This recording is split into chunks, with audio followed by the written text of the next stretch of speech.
இன்றைக்கி வீடியோவில் நம்ம என்ன பார்க்க போகிறோம்னா பொட்டேட்டோ வித் ஆம்லேட் தான் பார்க்க போகிறோம்.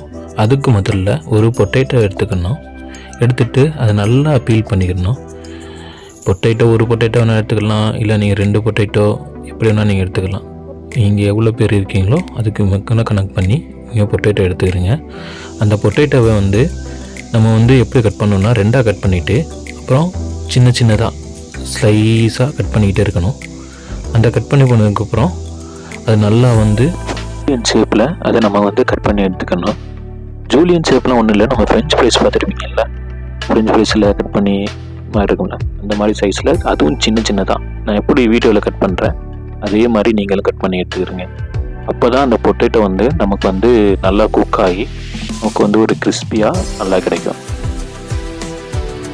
ரொம்ப பெருசாகவும் கட் பண்ணிடாமல் நான் எப்படி கட் பண்ணணும் அதே மாதிரியே கட் பண்ணிக்கிறேன், சரிங்களா? நம்ம சேனல் நிறைய பேர் சப்ஸ்கிரைப் பண்ணாமையே பார்க்குறாங்க.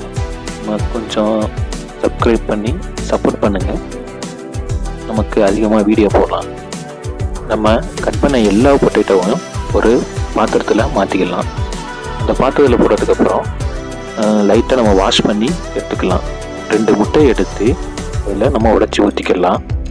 ஊற்றினதுக்கப்புறம் ஒரு 1.5 டீஸ்பூனு மைதாவை அதில் சேர்த்துக்கலாம். சேர்த்ததுக்கப்புறம் அதில் தேவையான அளவு உப்பு சேர்த்துக்கலாம்.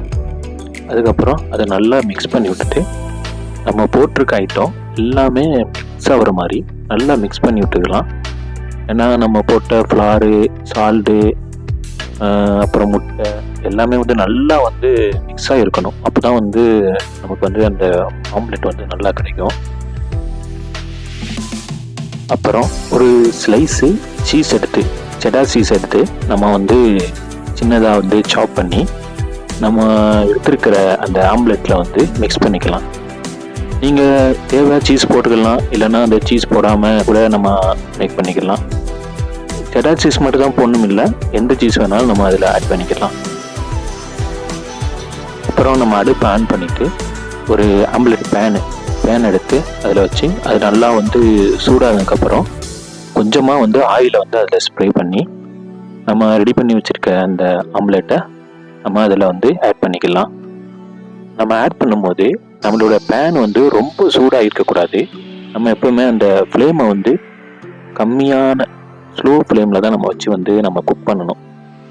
நீங்கள் ஹை ஃப்ளேமில் வச்சு குக் பண்ணிங்கன்னா உடனே கீழே அடி பிடிச்சி கரிஞ்சு போயிடும். அதனால தான் சொல்கிறேன், எப்போவுமே குக் பண்ணும்போது ஸ்லோ ஃப்ளேமில் வச்சு குக் பண்ணிக்கிறேங்க. அப்புறம் நம்ம ஒரு மூடி எடுத்து அதை நம்ம மூடி ஒரு 2 நிமிஷத்துக்கு மூடி வச்சு குக் பண்ணிக்கலாம். அதுவும் ஸ்லோ ஃப்ளேமில் தான் வைக்கணும். பாருங்கள் நல்லா எப்படி கீழே குக் ஆகிருக்குன்னு காமிக்கிறேன். அதை நம்ம திருப்பி போடும் போது நல்லா பார்த்து பத்திரமா திருப்பி போடணும், இல்லைன்னா கீழே விடுறதுக்கு கூட வாய்ப்பு இருக்குது. பாருங்கள் நம்மளுடைய ஆம்லெட் நல்லா குக் ஆகிடுச்சு. இந்த மாதிரி உங்கள் குழந்தைகளுக்கு நீங்கள் செஞ்சு கொடுத்து பாருங்கள், ரொம்ப விரும்பி சாப்பிடுவாங்க. காலையில் நம்ம பழைய சோறு தானே நம்ம வச்சு கொடுக்குறோம். இப்படி ஒரு டிஃப்ரெண்டான ஃபுட்டு நம்ம குழந்தைக்கு செஞ்சு கொடுத்தாங்கன்னா அவங்க நல்லா விரும்பி காலையில் சாப்பிடுவாங்க. குழந்தைகளுக்கு நம்ம இதை டிஃபன் பாக்ஸில் வச்சு கொடுக்கலாம்.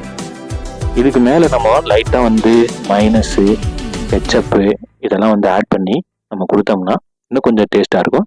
இல்லை வேணும்னா நீங்கள் போடாமல் அப்படியே நீங்கள் சாப்பிட்லாம். ஓகே, பாய் பாய்.